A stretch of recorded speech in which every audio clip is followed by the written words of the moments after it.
Crossing Swords is back on Hulu for a second season, but is season 2 worth a watch? Let's find out.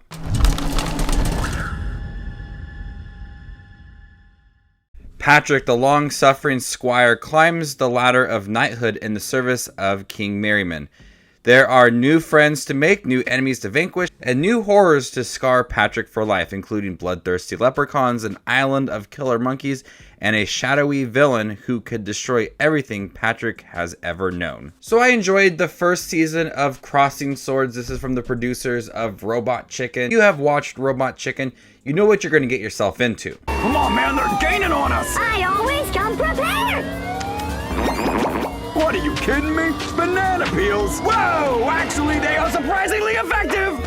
This is a stop-motion medieval comedy that does feel a little bit chaotic for the second season. It feels as it's taking several detours throughout the season.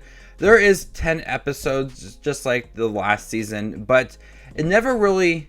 For most of the season, it doesn't really focus on one story. It's more one and done episodes. Like I said, killer monkeys and bloodthirsty leprechauns. You get a wide variety of things that do match the tone of the show and around the medieval time. But when it works the best is when it's focusing on Patrick, who is voiced by Nicholas Hoult, as he is trying to become a knight. There is many obstacles in the way, and that's easily the best moment within the series as it starts to kind of ramp up about middle half, episode 6, 7, when it starts to really focus on a overarching story. Everything else previously is just one and done episodes, and it's taking several detours. It's really aimless for a majority of the series. And that's not a terrible thing, because I do find the series, the stop motion animation, to be pretty fun. The characters are really interesting. I just like when there's more of a story, because some of these characters have a lot of potential to offer intriguing stories throughout, but we really don't get much of that. Once again, the cast is really great. Some of these voice actors, it's really hard to figure out who is who if you don't know who these voice actors are.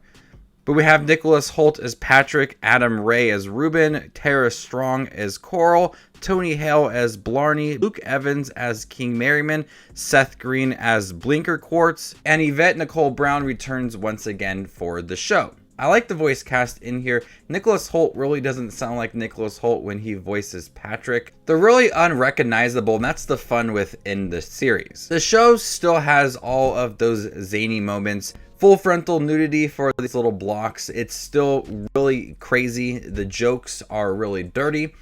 They land. They're really funny. Sometimes with these episodes that really do feel aimless, some of the jokes aren't hitting as hard as they could, because it really feels like there is no end goal in sight for some of these episodes. So they're just offering these jokes. Hopefully something will land, and we just don't get some of that for a few of the earlier episodes. But for a good majority, the cast is really strong to provide a lot of humor within here in some of the situations that Patrick or King Merriman or anybody else within the series gets themselves into. It's pretty fun to watch. The show explores a little more of the medieval time, offering new creatures. Like I said, the leprechauns and the killer monkeys. That's just a few in here.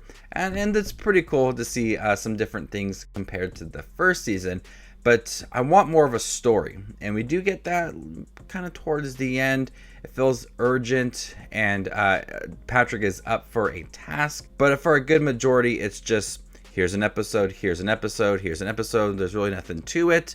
I was expecting more overarching stories within season 2. It does make sense since it's from the producers of Robot Chicken. That's just a bunch of random things thrown at you. It kind of feels like that at times. But I still find it to be pretty funny. The characters are very likable. The voice cast is great. The stop motion animation, I like when they do new things or when the characters are supposed to be holding things. It's pretty funny to watch. But overall, it's a really enjoyable series. I do prefer season 1 over season 2, just for more of that storyline. Season 2 just feels pretty aimless at times, but overall, a decent season. So before I give you my score for Crossing Swords Season 2, make sure to check out my channel. Here I do movie reviews, trailer reactions, ranking videos, tier lists, all that fun movie related content that you see on YouTube. I do it all here, so hit that subscribe button to get it all in one spot. I'm going to go ahead and give Crossing Swords Season 2 a B-. Thank you guys for checking my review for Crossing Swords Season 2 on Hulu. Have you guys seen it? What did you think about it? Let me know in the comment section down below, and stay tuned for more up and coming content like this. My name is Just Watches Movies, and you guys stay classy, YouTube.